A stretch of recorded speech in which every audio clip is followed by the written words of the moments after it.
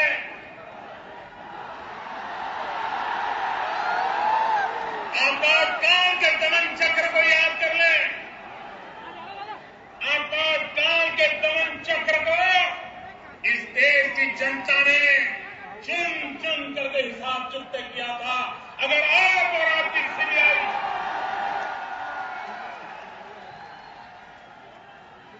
हिंदुस्तान के निर्दोषों पर जुल्म करने के लिए काम आने वाली है, तो कांग्रेस के तख्त पर बैठे हुए शहंशाह लिख करके रखे, हिंदुस्तान आपको माफ नहीं करेगा। चुन चुन करके देश आपका हिसाब चुकता करेगा। भाइयों बहनों, अभी शिवराज जी घोटालों का एबीसीडी सुना रहे हैं। ए टू जेड कैसे कैसे घोटाले हुए उसका नाम गिना रहे थे। लेकिन अगर आंकड़ों में ये कितने पैसे होते हैं, ये कितने रुपये हड़प कर दिए गए हैं, ये अगर हम भोपाल से लिखना शुरू करें, अगर हम भोपाल में एक लिखे और फिर जीरो करते करते करते आगे बढ़े तो दिल्ली जनपद तक आखिरी जीरो पहुंचेगा। इतने अरबों खरबों रुपयों का, इतने अरबों खरबों रुपयों का माल खा रहे हैं देश का। आइए बहनों, चुनाव पहले भी आए, जय पराजय पहले भी हुए, लेकिन मेरे कार्यकर्ता भाइयों बहनों, इस चुनाव में आपको तय करना है। आप तो गरीबी में पैदा हुए होंगे, आपको तो शिक्षा पाने में कठिनाई आई होगी, आपको बीमारी में दवाई प्राप्त करना कठिन हुआ होगा, लेकिन क्या आप अपने संतानों को गरीबी में रहने के लिए मजबूर करना चाहते हो? क्या आप अपने बच्चों को अशिक्षित रहने के लिए मजबूर करना चाहते हो? क्या आप अपने बच्चों को बीमारी में दवाई न मिले ऐसा चाहते हो? क्या आप चाहते हो कि गरीब को घर न मिले? अगर आप ये नहीं चाहते हो तो चुनाव में मतदान इन सारी कठिनाइयों से मुक्ति के लिए मतदान करना है, आपकी भलाई के लिए मतदान करना है। भाइयों बहनों, आज जितने सर्वे आते हैं, सारे सर्वे भाजपा के पक्ष में आते हैं। आज जितने सर्वे आते हैं, शिवराज जी की वाहवाही हो रही है, रमन सिंह जी की वाहवाही हो रही है, वसुंधरा जी की वाहवाही हो रही है, हमारे एक एक राज्य के नेताओं की वाहवाही हो रही है। चारों तरफ भाजपा का जयकारा चल रहा है। सब लोग कहते हैं इस बार तो भाजपा की आंधी है।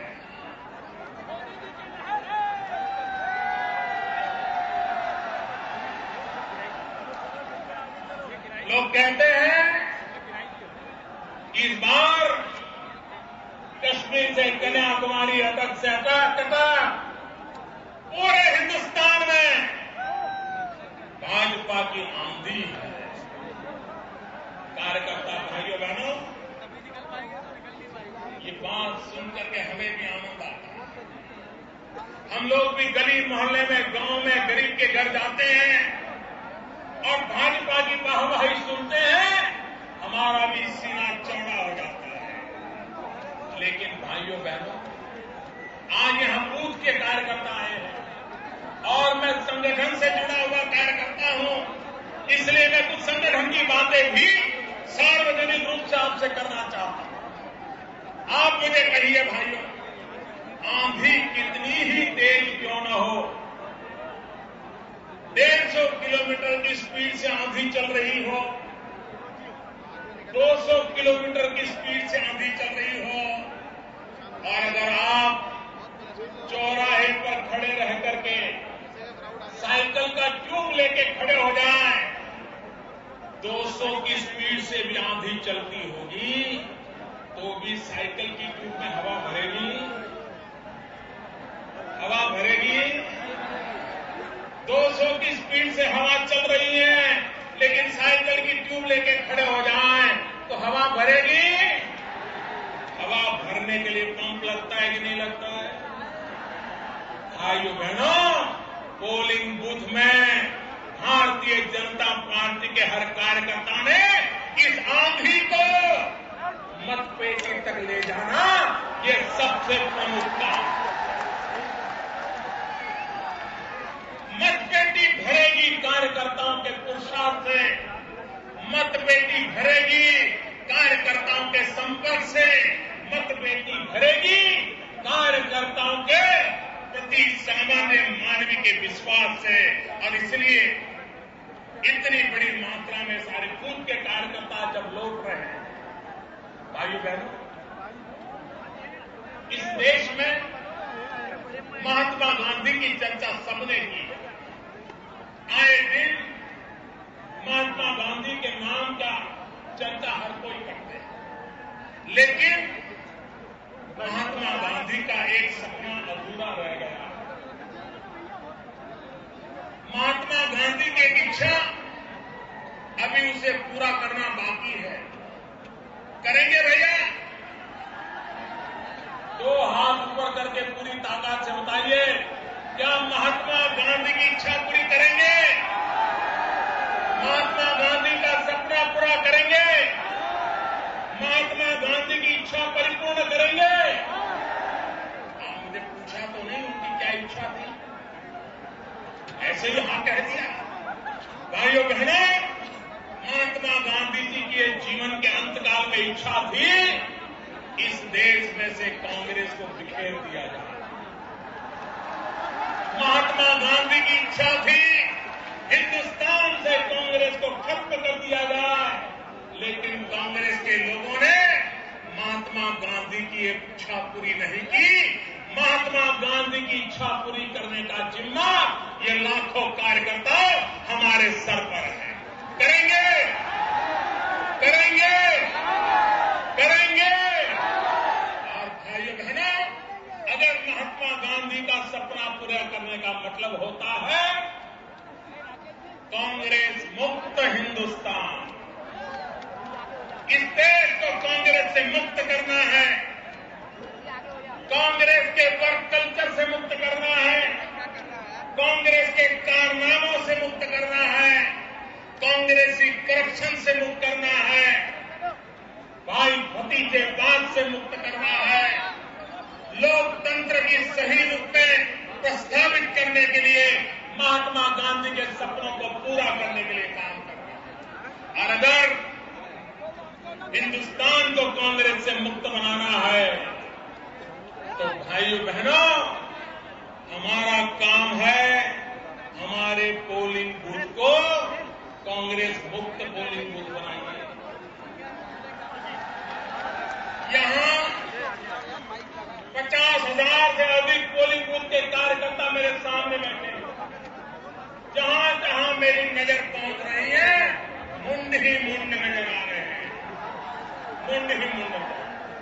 भाइयों बहनों, यहां से संकल्प करिए, हम वो हमारे पोलिंग बूथ को, हम हमारे गांव को, हम हमारे नगर को, हम हमारे तहसील को, हम हमारे जिले को, हम हमारे राज्य को, हम सब मिलकर के हिंदुस्तान को कांग्रेस मुक्त हिंदुस्तान बनाएंगे। और उसका प्रारंभ हम पोलिंग बूथ से करेंगे। हर पोलिंग बूथ को कांग्रेस से मुक्त कराएंगे। इस संकल्प को लेकर जाएं। भाइयों बहनों, 2 मुट्ठी बंद करके, हाथ ऊपर करके मैं एक नारा बुलवाता हूं, उसको आप जरूर बोले। मैं कहूंगा, पंडित दीनदयाल उपाध्याय, आप सब बोलिए, अमर रहे, अमर रहे। पंडित दीनदयाल उपाध्याय, आवाज पूरे हिंदुस्तान में पहुंचनी चाहिए दोस्तों। पंडित दीनदयाल उपाध्याय, पंडित दीनदयाल उपाध्याय, पंडित दीनदयाल उपाध्याय,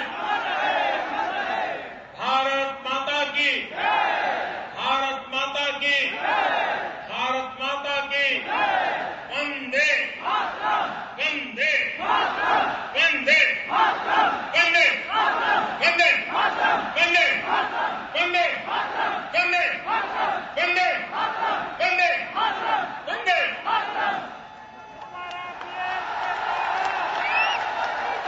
बहुत बहुत धन्यवाद भारतीय जनता पार्टी के राष्ट्रीय नेतृत्व को, उन्होंने हम सबका मार्गदर्शन किया।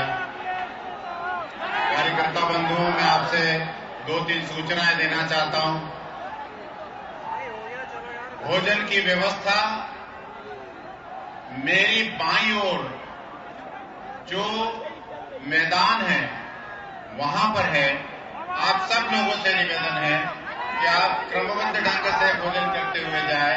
3 से 4 घंटे तक भोजन वहां चलेगा। सभी लोग धीरे धीरे करके यहां से जाएंगे। 5 किलोमीटर की परिधि के अंदर जहां जहां भी नजर पहुंच रही है हेलीकॉप्टर से, हर एक स्थान पर कार्यकर्ताओं का हुजूम है। कार्यकर्ताओं बड़ी संख्या के अंदर सड़कों पर है, मैदानों में है, पार्किंग में है, आगे पीछे सब जगह कार्यकर्ताओं का स्वरूप है। आप सबसे निवेदन है कि आप जब यहां से प्रस्थान करें तो धीरे धीरे करें और भोजन लेकर के अवश्य जाए। भोजन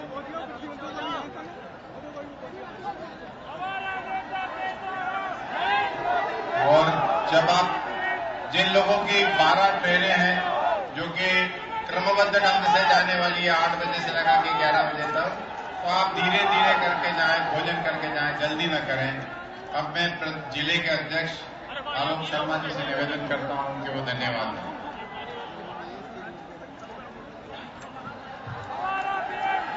जनसंघ के संस्थापक पंडित दीनदयाल उपाध्याय जी की जयंती पर भारतीय जनता पार्टी मध्य प्रदेश द्वारा कार्यकर्ता महाकुंभ का सफल आयोजन के अवसर पर आज हम सब उपस्थित कार्यकर्ताओं को हम सब के आदर के केंद्र, हम सब के मार्गदर्शक भारतीय जनता पार्टी के वरिष्ठ नेता श्रद्धेय माननीय लाल कृष्ण आडवाणी जी का मार्गदर्शन मिला। मैं इस अवसर पर माननीय आडवाणी जी का दिल की गहराइयों से आभार व्यक्त करता हूं। मैं इस अवसर पर आभार व्यक्त करता हूं भारतीय जनता पार्टी के राष्ट्रीय अध्यक्ष कुशल संगठन माननीय राजनाथ सिंह जी का, जिनका मध्य प्रदेश के लाखों लाख कार्यकर्ताओं को मार्गदर्शन मिला। मैं इस अवसर पर आभार व्यक्त करना चाहता हूं जिनको कि हिंदुस्तान की राजनीति में विकास का रोल मॉडल कहा जाता है।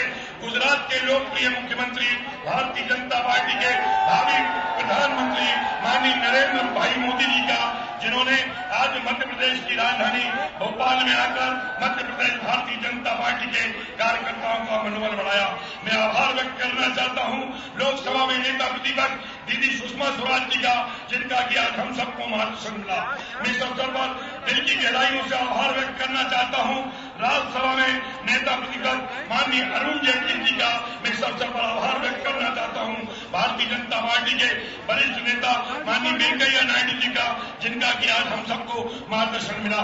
मैं इस अवसर पर आभार व्यक्त करना चाहता हूं भारतीय जनता पार्टी के वरिष्ठ नेता डॉक्टर मुरली मनोहर जोशी जी का, जिन्होंने भोपाल आकर आज मध्य प्रदेश के दूर दराज अंचलों से भारतीय जनता पार्टी के कार्यकर्ताओं को महाकुंभ में मार्गदर्शन दिया।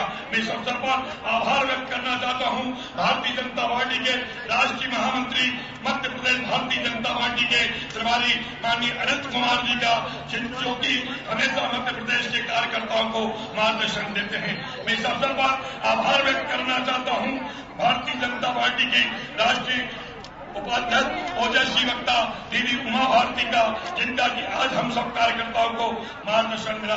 मैं इस अवसर पर आभार व्यक्त करना चाहता हूं भारतीय जनता पार्टी के संगठन के राष्ट्रीय महामंत्री रामलाल जी का, जिनका कि आज मध्य प्रदेश के दूर दराज अंचलों से मतदान केंद्र के कार्यकर्ता हैं, उनका उपस्थित होकर उन्होंने कार्यकर्ताओं का मनोबल बढ़ाया।